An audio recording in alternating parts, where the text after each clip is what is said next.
À Varsovie, en Pologne, voici ce que l'on trouve près de cabanes squattées dans le quartier de Praga, un point chaud du trafic de drogue. L'Observatoire européen des drogues et Europol ont lancé l'alerte. La pandémie de Covid-19 a un impact indéniable sur les réseaux de distribution.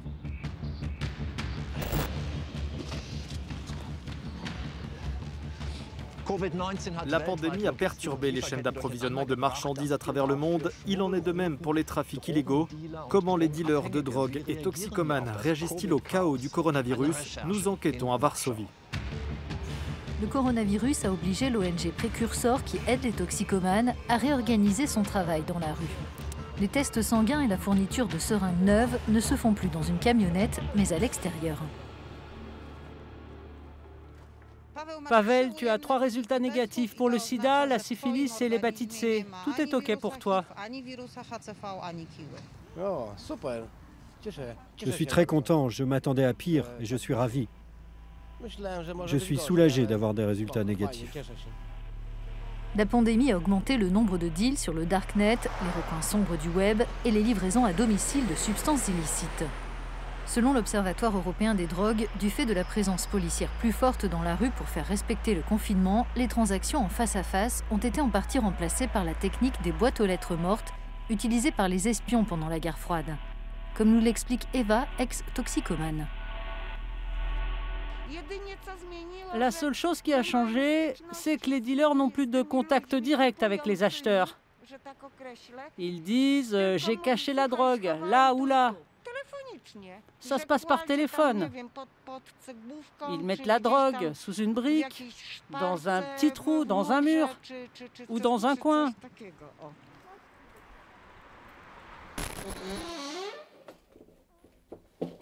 Dans un lieu d'accueil pour toxicomanes, nous rencontrons Arthur, un ancien chauffeur routier et ex-trafiquant de drogue qui a passé 12 ans en prison. Sans abri, il essaie de décrocher de l'héroïne grâce à un traitement à la méthadone. La crise du coronavirus complique sa recherche d'emploi. À cause de la pandémie, c'est de plus en plus difficile de trouver de l'argent pour s'acheter de la drogue. Les gens ont peur que ce soit plus dur. C'est peut-être pour ça qu'ils se précipitent sur les programmes de substitution à la méthadone, parce qu'ils ont peur de se tordre de douleur à cause du manque.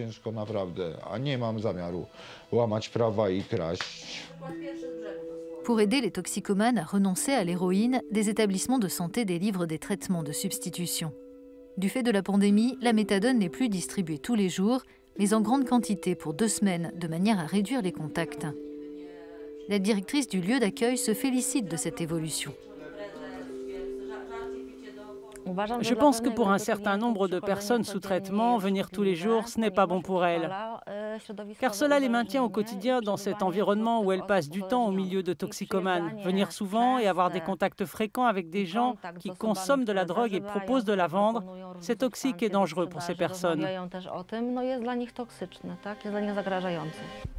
Afin de limiter les contacts, les ONG militent pour une délivrance en pharmacie.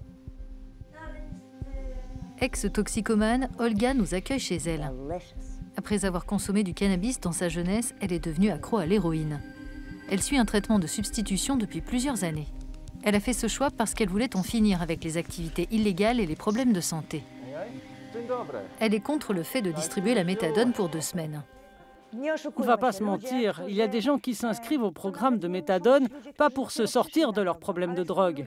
Pour eux, la méthadone n'est pas une substitution à la drogue. Ils ne la prennent même pas, ils la revendent. Avec le coronavirus, si on leur donne toutes les doses de méthadone pour une durée de 2 semaines, ils peuvent la revendre. Et cet argent, tout le monde le sait, ne va pas servir à acheter à manger. Il servira pour acheter de la drogue.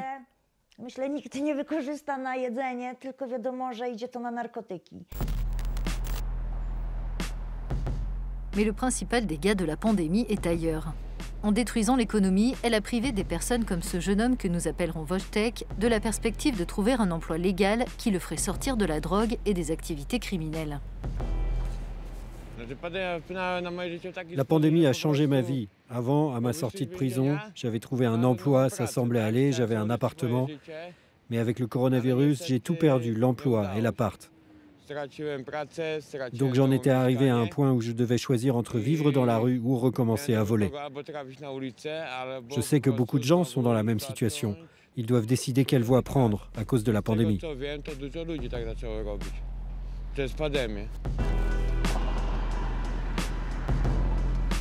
Wojtek, qui était employé dans un bar chic avant la crise, a cherché en vain du travail dans plusieurs agences d'intérim avant de reprendre son ancienne vie de délinquant.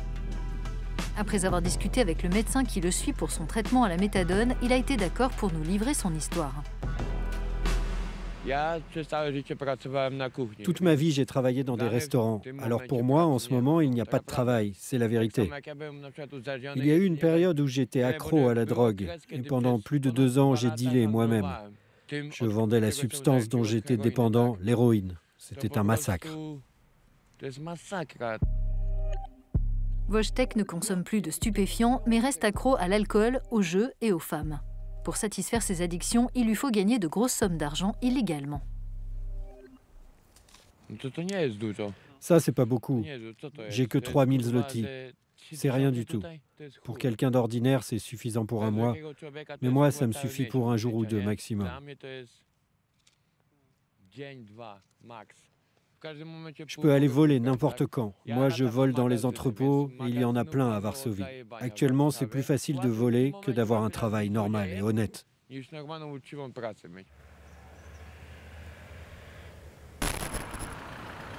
Nous nous rendons au siège de la police aux frontières polonaises. Ce laboratoire ultramoderne est dédié à la détection de drogue. En raison des restrictions de voyage, moins de véhicules ont franchi les frontières européennes ces derniers mois. Les trafiquants ont dû mieux dissimuler leurs produits. On a davantage de cas où la drogue est placée dans des cachettes aménagées dans le châssis de la voiture. Ces véhicules qui transportent de la drogue ne peuvent pas passer les frontières aussi facilement qu'avant quand ils font le trajet depuis l'Espagne via la France et l'Allemagne jusqu'en Pologne. On s'attend à ce que dans les prochains mois, les groupes criminels tentent de retrouver leurs profits d'avant la pandémie et soient encore plus actifs. La pandémie a dans un premier temps réduit le volume du trafic de drogue international. Mais les groupes criminels s'étant rapidement adaptés, la lutte contre l'addiction et les trafics continue.